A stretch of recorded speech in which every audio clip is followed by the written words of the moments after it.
يعني لو بعيد المباركة 1000 مرة ظاهر أنه ما راح يكفي، لكن نقول 1000 مبروك للشيخ هباس، و1000 مبروك لأسرة الهباس كاملة، وللويبار وللربيعية ولشمر عموم.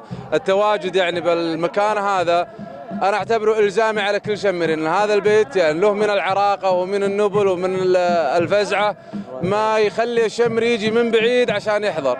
ربي يحفظهم ويديمهم، يديم الأفراح ويديم الساعات المبروكة. من هذا المكان أيضا جدد ولانا ومبايعتنا للحكومة، لأن في ظل الربيع العربي كنا نتكلم مع الدكتور خالد الهباس، دائما نجدد المبايعة للحكومة، نقول اعتصموا بحبل الله وساحات حفر الباطن. تحياتي للأستاذ سلمان الشمري.